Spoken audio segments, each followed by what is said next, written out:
It was the deadliest attack on American ships since World War II. 34 sailors were killed aboard the USS Liberty after Israeli fighter jets fired on the Liberty during the Six-Day War back in 1967.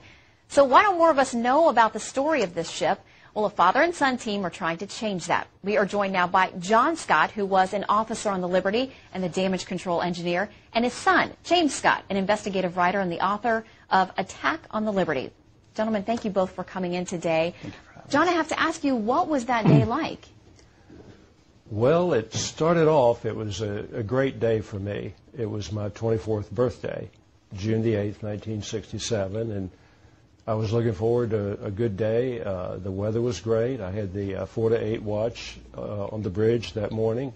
Got to see the first light of the day and got to spot the first observation plane that came out from Israel to fly around the ship and identify us and take back off towards Israel. And other than that, it was just a great day until out of the blue we got attacked.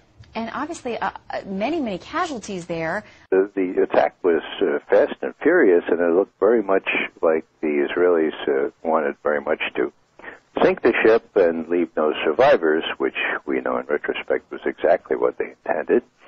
And so there was some premium on getting an SOS out.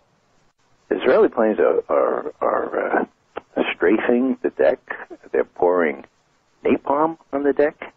And this courageous guy from Texas just goes out there, finds one end of the antenna, realizes that there's a cable that's been destroyed on the deck, goes back, gets some, I say, baling wire. The commander of the 6th Fleet issued these instructions to send the jets, and they were sent. Now, bear in mind, the casualties were severe, but not as severe as they ended up being.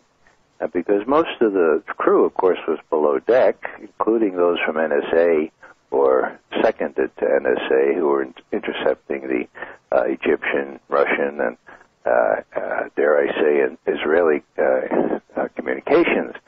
So after Admiral Geis set his fighter bombers off the carrier, all of a sudden he gets this message from McNamara, saying, call those jets back immediately. And Guy says, I'm sorry, sir, one of my ships is being attacked. I'm not going to do that unless I can speak to your superior officer. He said that to the Secretary of Defense? Yeah. And guess what? LBJ is on the other line. And Yep, and he gets right on. And he said, you call those jets back right away. I don't want to embarrass my ally, Israel. And so Admiral Geis called the jets back. Now, what's the significance of that?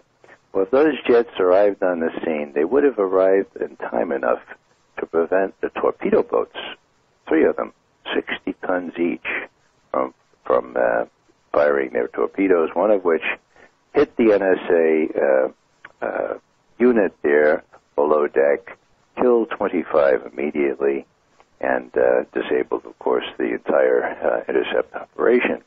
So there you have 25 people that would have been not killed, and they were added to it ended up being 34 that were killed, 174 that were wounded, and that amounts to two-thirds of that crew of 294. So this was an incident that was not just a paltry little thing. It was a deliberate attack. We know from the intercepts between, pilot to control tower. But that's an American flag. That's an American flag. Bomb it. Strafe it. Carry out your orders. These things were heard by my colleagues. I was on sort of active duty, you might say, at the CIA at the time. And I know that my colleagues heard the attack. James, you've become convinced, despite explanations at the time that Israel was mistaken in shooting the Liberty and attacking the Liberty, that that's not the case. No, it's important to remember this was an incredibly violent assault that happened at 2 p.m. in the afternoon on a clear sunny day while the Liberty was in international waters. It would go on for 67 minutes approximately. And at the end of that, 34 Americans would be killed and 171 injured. Essentially 2 out of every 3 men on board the ship would either be killed or injured. And Israel would say it was an accident and that it was a friendly fire incident. But for policymakers back in that time period and for senior Navy officials, that defied logic. I mean, the circumstances of the attack, the prolonged reconnaissance that morning, the great visibility, and the length and duration of the attack tended to dispute that idea in the eyes of many senior American officials. John, what do you think would have been the motivation if indeed Israel did know? Well, I think they knew from the vast arrays of antennae on our ship that we were a spy ship. And I think that was probably fairly common knowledge. I guess any assumption I would have would be that they figured we were spying on them and that we were possibly going to relay stuff back to Washington that might prevent them from doing, further invasions into neighboring countries. That's just my guess. I don't know the real motives, and I don't think anyone at this point knows for sure.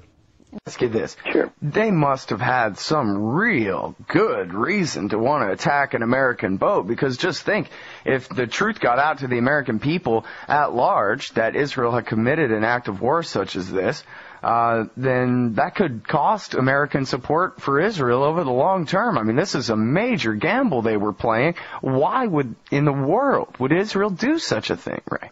Why they did it? There are two reasons that I give equal possibility to. First one is that their plan was to take the Golan Heights starting on the 9th of June. This was the 8th of June. They couldn't communicate with their forces up there in Golan Heights without the Liberty intercepting the messages. And so, what do? Well, if you're pretty sure that the U.S. is going to have to let you off on this, you destroy the ship, you sink all the tapes as well, and you destroy all the survivors, so that you can go up on the Golan and not give the U.S. the opportunity to bang on you again, say, look, don't do it. In other words, in the Israeli frame of mind, it was better to ask for forgiveness rather than for permission. And that's precisely what they did. They went up on the Golan the next day. They didn't want us to know about it. They didn't want us to interfere with their plans. And that's one explanation. Now there's another. And this is sort of gory. There is Arish, which is up about 1,000 prisoners. And prisoners are a real pain, in Sinai. You have to feed them, you have to give them water, and it's a real pain. And so what happened here, according to Bamford and these eyewitnesses, is that Egyptian prisoners of war, there are about 300 or 400 of them in the coastal town of Arish there in the Sinai, they were lined up, they dug their own graves, they were shot, and that's the way they took care of the Egyptian prisoners. Now, the Liberty is patrolling directly opposite Arish, okay, in international waters, but with an easy range to pick up the intelligence on what's going on there, okay. Line of sight. I mean, you could see the Liberty big as it can be right off the shore. Now, the Israelis were well aware of that, and that wouldn't be terribly good PR to get back to the U.S. Yeah, it's better to commit 2 war crimes than 1. It's better to strafe Americans, attack Americans, and strafe them in their lifeboats than slaughtering a bunch of Egyptians, which obviously Americans don't care about anyway. Yeah, well, if you achieve both, then you suppress all the evidence. And I should comment about why this is so important right now in terms of the American-Israeli relationship, and Admiral Mullen's reference to the USS Liberty last year when he went to Israel and so forth. Yeah.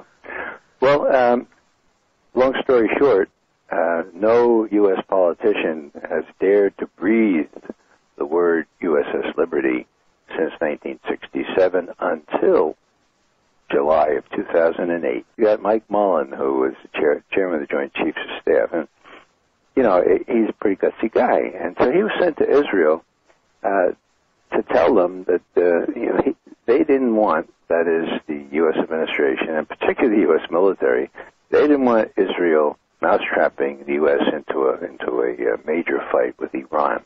So what Mullen was hell-bent and determined to prevent was the Israelis doing this last summer when Mullen goes there and he says, look, if you're thinking about perpetrating a little provocation, like say in the Persian Gulf, don't even think of it.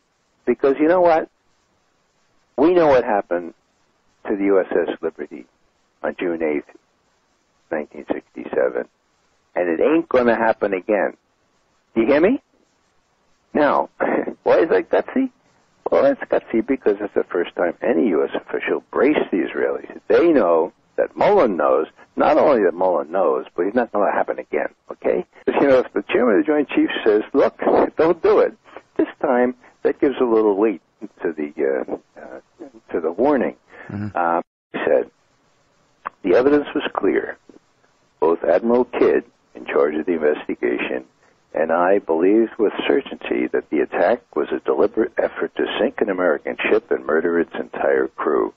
Not only did the Israelis attack the ship with napalm, gunfire, and missiles, Israeli torpedo boats machine gunned 3 lifeboats that had been launched in an attempt by the crew to save the most serious wounded.